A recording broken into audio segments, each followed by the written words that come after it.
बिस्मिल्लाहिर्रहमानिर्रहीम। अस्सलाम वालेकुम। आज का हमारा लेक्चर नंबर 3 के ऊपर है और नंबर 3 की डाफ एंड डाइनिंग क्वेश्चन जो एक हमारा सिलसिला चल रहा है डाफ एंड डाइनिंग क्वेश्चंस को सॉल्व करने का। उस सिलसिले में ये तीसरा क्वेश्चन है डाफ एंड डाइनिंग क्वेश्चन को सॉल्व करने के लिए। पहले दो क्वेश्चंस जो मैंने आपको कराए थे प्रैक्टिस के लिए, अब ये तीसरा क्वेश्चन आपके सामने है, थोड़ा सा डिफरेंट है। इसमें बस ये है कि नॉर्मली आपको एक डाफ एंड डाइनिंग क्वेश्चन दी जाती है और उसमें कहा जाता है कि आप इसे सॉल्व करें, इसके जनरल सॉल्यूशंस निकालें। लेकिन इसमें थोड़ा सा चेंज है।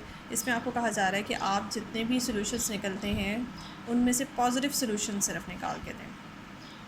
थोड़ा सा है, तरीका शुरू से वही है, लेकिन आखिर में जाके मैं आपको बताऊंगी कि कहाँ से किस तरीके से हम पॉजिटिव सॉल्यूशंस की तरफ सिर्फ जा सकते हैं। तो स्टार्ट करते हैं। वही तरीक़ेकार आपके पास डाफ एंड डाइनिंग क्वेश्चन। सबसे पहले आपने ये देखना है कि क्या ये सॉल्वेबल है या नहीं है। इसके लिए आपने ये 31 एक्स और वाई के कोफिशिएंट्स का जीसीडी लेना है, 31 और 7 का। या आपने जीसीडी लिया जिस तरीके से हम रूटीन में जीसीडी लेते हैं। 31 को 7 से डिवाइड किया, डिवीजन इक्वेशन बनी। उसके बाद 7 को 3 से किया और करते कराते ये तीसरे स्टेप में आपके पास रिमाइंडर जो है वो 0 बचता है। और उससे जो सेकेंड लास्ट स्टेप होता है वो हमेशा हमारा वहाँ पे जो रिमाइंडर होता है वो जीसीडी होता है। सो जीसीडी हमारा यहाँ से 1 बनता है। इसका मतलब है कि 31 और 7 का जो जीसीडी है वो आपके पास 1 है। और 1 जो है वो राइट हैंड साइड पे जो पड़ा हुआ 2 है उसको डिवाइड कर रहा है। स्टैंडर्ड इक्वेशन हमारे पास ax plus B Y is equals to C है। ये हमारे पास standard equation Diophantine equation ये होती है। मैंने 7 लिख दी है कंपेयर करने के लिए ताकि पता चल जाए सी क्या है। तो 1 सी यानी कि 2 को डिवाइड कर रहा है तो इक्वेशन आपकी सॉल्वेबल है। ये रिमार्क हमने दे दिया। उसके बाद इन्हीं स्टेप्स का आपको पता है, जिस स्टेप में आपके पास जीसीडी आता है उसी स्टेप से आपने बैकवर्ड स्टेप बनाने होते हैं। वहाँ से जीसीडी को सेपरेट कर लें और बाकी नंबर्स को दूसरी तरफ शिफ्ट कर लें। 3 - 2 को आपने शिफ्ट कर लिया और शिफ्ट करने के बाद आपने क्या किया, 1 बाय 1 इससे पिछले स्टेप में जो 3 हमारे पास रिमाइंडर है उसकी वैल्यू इंसर्ट की, 3 की वैल्यू इंसर्ट की, सिंप्लीफाई किया। और इस तरीके से हमारी सिंप्लीफिकेशन होगी कि हमारी जो है क्या कहते हैं, सिंप्लीफिकेशन में आपने अपना रिमाइंडर जो है वो ख़त्म नहीं करना। ठीक है, अब आपके पास और आपने अपनी ओरिजिनल जो डाफ एंड डाइनिंग इक्वेशन है वैसे ही आपने एक इक्वेशन बना लेनी है जिसमें आपको 31 भी नज़र आए, यानी कि एक्स और वाई का कोफिशिएंट आपको नज़र आना चाहिए। तो फाइनली सिंप्लीफाई करने के बाद आप ये देख सकते हैं कि आपके पास ये आपको 31 का कोफिशिएंट भी नज़र आ रहा है, 31 भी नज़र आ रहा है और 7 भी नज़र आ रहा है। और 31 का वहाँ कोफिशिएंट ओरिजिनल इक्वेशन में x है, लेकिन यहाँ आपको x की बजाय -2 नज़र आ रहा है और यहाँ 7 के साथ y की बजाय आपको 9 नज़र आ रहा है। इसको जब मैं कंपेयर करती हूँ अपनी original Daph and dining equations के साथ तो वहाँ पे बीच में माइनस है, तो नेगेटिव लाने के लिए ताकि वैसी ही बन जाए जैसे हमारी ओरिजिनल इक्वेशन है डाफ एंड डाइन, आप यहाँ खुद से माइनस इंट्रोड्यूस कराएंगी और वो माइनस उसको बैलेंस करने के लिए दूसरा माइनस आप इसके कोफिशिएंट के साथ लगा देंगे। ठीक है, ये जो अब इक्वेशन की राइट हैंड साइड है तकरीबन ये हमारे original Daph and dining equation की लेफ्ट हैंड साइड से मैच कर रही है, लेकिन फ़र्क सिर्फ इतना है कि उसके राइट हैंड साइड पे जो सी पड़ा हुआ है वो 2 है और यहाँ पे जो सी की जगह जो नंबर है वो 1 है। तो मैंने आपको पहले 2 क्वेश्चंस में भी बताया कि अब हमारा टारगेट ये होगा कि हम इसको बना लें पूरी जो ओरिजिनल क्वेश्चन की स्टेटमेंट है वैसे ही इक्वेशन हम बना लें इसको। तो उसमें लेफ्ट हैंड साइड पे 2 आना चाहिए, तो 2 से दोनों तरफ मल्टीप्लाई किया बैलेंस करने के लिए। और फिर राइट हैंड साइड पे 31 और 7 का कोफिशिएंट आपके सामने चेंज हो गया। अब ये नया कोफिशिएंट आया -A4 एंड -18। ठीक है जी, तो अब आप ये देखिए बिल्कुल अगर आप इसे अपनी original Daph and dining equation के साथ कंपेयर करें तो आप 31x 31 इंटू -4 माइनस है बीच में, देन 7 एंड देन एक y है। तो ये जो आपके पास ब्रैकेट में मैंने रखे हुए हैं ये x की जगह वैल्यू है, ये x की वैल्यू है पहली वैल्यू और ये y की पहली वैल्यू है। तो ये जो है आपके पास फर्स्ट सोल्यूशन आपकी जो डाफ एंड डाइनिंग इक्वेशन का जो पहला सोल्यूशन आया जिसको आप पर्टिकुलर या इनिशियल सोल्यूशन कहेंगे, ये वो आपके सामने है जी। x0 की वैल्यू 4 और y0 की 18। अच्छा जी, इसके बाद आपने पर्टिकुलर जनरल सोल्यूशन की तरफ जाना होता है। ज़ाहिर है जनरल सोल्यूशन आपके सामने जैसे कि आपको याद ही अब हो गया होगा कि जनरल सोल्यूशन की इक्वेशन ये है और इसकी x प्राइम की ये है और y प्राइम की ये है। इसमें x0 और y0 की वैल्यूज़ इंसर्ट की। a क्या है हमारे पास 31 और b क्या है -7, वो इंसर्ट किया। उसके बाद t यहाँ पे कोई भी इंटीजर है करके हमारे पास x प्राइम और y प्राइम जनरल सोल्यूशन आपके पास आ जाते हैं। अगर क्वेश्चन जनरल सोल्यूशन तक का होता तब तक यहाँ पे फिनिश था, लेकिन वो आपसे कहते हैं कि we have to find out the positive solutions. तो आपने पॉजिटिव सॉल्यूशंस फाइंड करने हैं। पॉजिटिव सॉल्यूशंस फाइंड करने के लिए आपने क्या करना है, आपने ये करना है कि आपने यहाँ पे ज़ाहिर टी एक इंटीजर है, इंटीजर्स की वैल्यूज़ आप इंसर्ट करें। जैसे जैसे मुख्तलिफ इंटीजर्स आप पुट करते जाएंगे आपके पास मुख्तलिफ आंसर्स आएंगे। उन आंसर्स में से वो वाले आंसर्स आपने कंसिडर करने हैं जो पॉजिटिव हैं।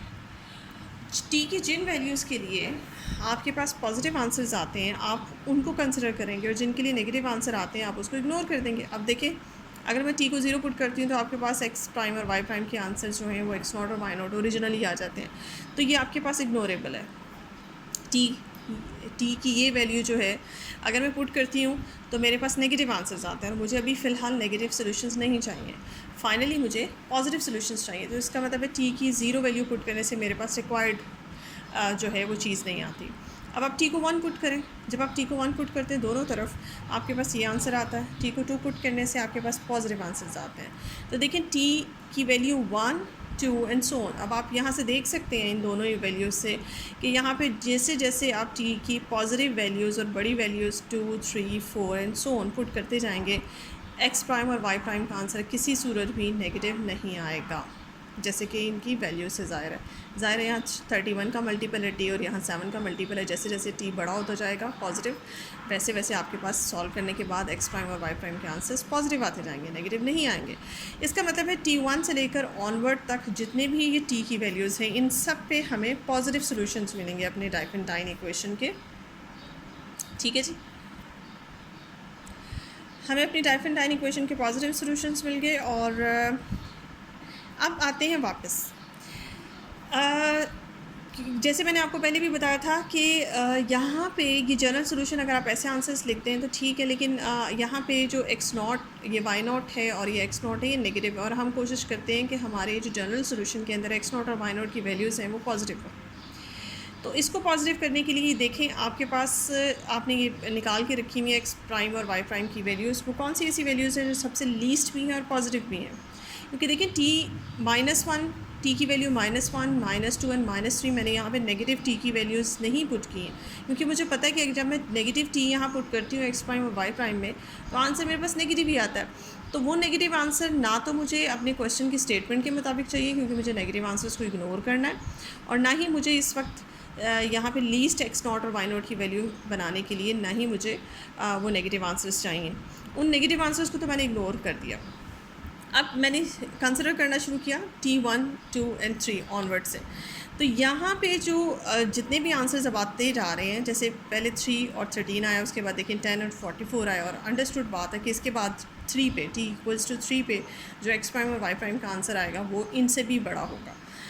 2 पे इस जो आंसर आया उनसे बड़ा होगा, और हर अगला आने वाला आंसर जो है वो आपके पास जनरल सोल्यूशन पिछले जनरल सोल्यूशन में वैल्यू से बड़ा होगा।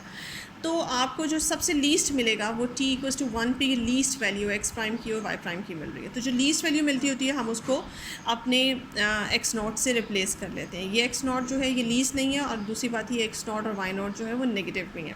तो अब आप चाहें अपने क्वेश्चन में T=1 पे मुझे ये जो एक्स प्राइम की और वाई प्राइम की वैल्यूज़ मिल रही हैं इसको जाके रिप्लेस करें। जब हम इसको रिप्लेस करते हैं तो मेरे पास जो जनरल सोल्यूशन है वो ये बन जाता है एक्स प्राइम = 3 + 7t और वाई प्राइम = 13 + 31t, जबकि पहले जो मैंने कंसिडर किया हुआ था वो ये था। अब इस इंस्टेड ऑफ दिस, इसके बजाय हम ये जनरल सोल्यूशन कंसिडर करेंगे। अब ये जनरल सोल्यूशन जब आप कंसिडर करते हैं, जब आप ये वाला जनरल सोल्यूशन कंसिडर करते हैं तो इसके मुताबिक टी की वैल्यूज़ 1 से स्टार्ट हों, 1 से ऑनवर्ड 1, 2, 3 एंड सो ऑन हो, तो मेरे पास पॉजिटिव सोल्यूशंस आते हैं गिवन डाइफरेंटाइन इक्वेशन के। लेकिन चूंकि अब मैंने इसको इग्नोर करके इसको जनरल सोल्यूशन कंसिडर कर लिया है, तो इस जनरल सोल्यूशन के अकॉर्डिंग टी की वैल्यूज़ टी है, तो यहाँ पे भी एक इंटीजर टी की कौन सी वैल्यूज़ ऐसी हैं जो इस नए जनरल सोल्यूशन के अकॉर्डिंग पॉजिटिव आंसर्स देंगी। तो अब आप यहाँ से ऑब्वियसली देख सकते हैं, अगर आप टी यहाँ पे 0 भी पुट कर दें तो भी आपके पास आंसर 13 एंड 3 आएगा जो कि पॉजिटिव है। तो टी 0 पे भी और 1 पे भी, 2 पे भी एंड सो ऑन। लेकिन अगर आप नेगेटिव पुट करते हैं तो डेफिनेटली टी = -1 पे, -2 पे एंड -3 एंड सो ऑन, जितने भी आगे नंबर्स आएंगे सब पे नेगेटिव आंसर आ जाएगा। तो माइनस की टी की जो नेगेटिव वैल्यूज़ हैं वो इग्नोर की, और यहाँ से इसके लिए जो है वो टी की जो वैल्यूज़ हैं 0, 1, 2, 3 विद दिस। सो आपके पास जो डाइफरेंटाइन इक्वेशन का के सॉल्यूशंस पॉजिटिव सॉल्यूशंस आते हैं वो ये हैं। For the value of T, जब आपके टी की ये वैल्यूज़ होती हैं तो उन पे आपके ये जो सोल्यूशंस हैं ये पॉजिटिव आंसर्स देते हैं।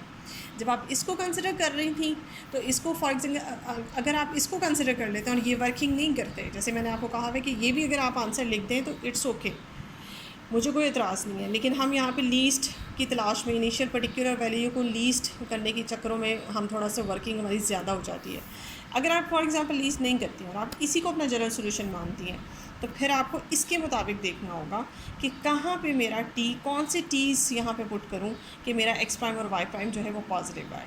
तो देखिए यहाँ पे टी को 1 से ऑनवर्ड, 1 और 1 से ऑनवर्ड अगर आप पुट करती हैं तो आपके ये जनरल सॉल्यूशंस जो हैं वो पॉजिटिव आते हैं। लेकिन इसके लिए 0 से ऑनवर्ड जितने भी टीज़ हैं पॉजिटिव इंटीजर्स वो सारे पॉजिटिव आंसर देते हैं। ठीक है, इतना सा फ़र्क है।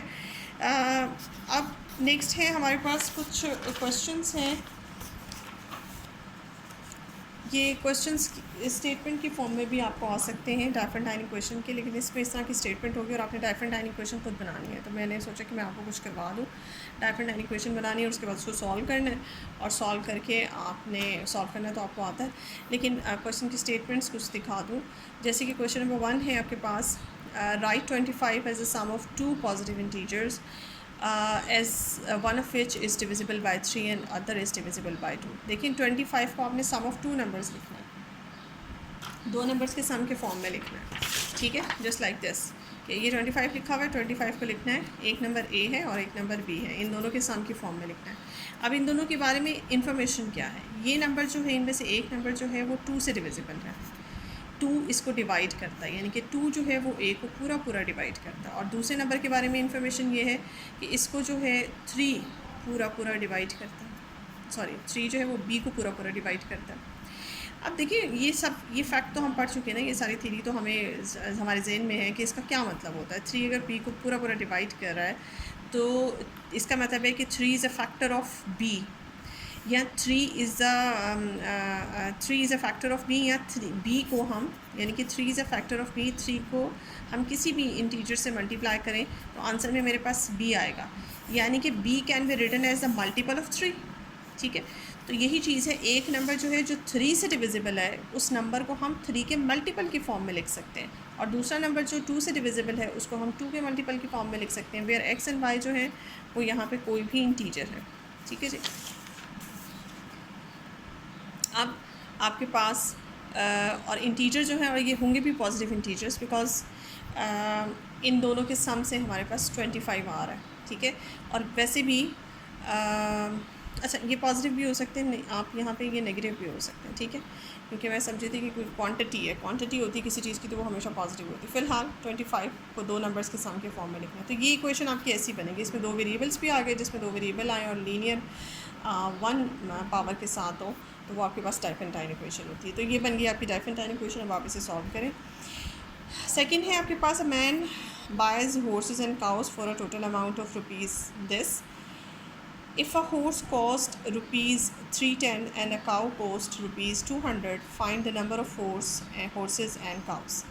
सपोज़ करें कि टोटल काउज़ उसने कितनी ख़रीदी, आपने ये फाइंड करना है कि उसने एक जो टोटल काउज़ हैं वो कितनी की ख़रीदी।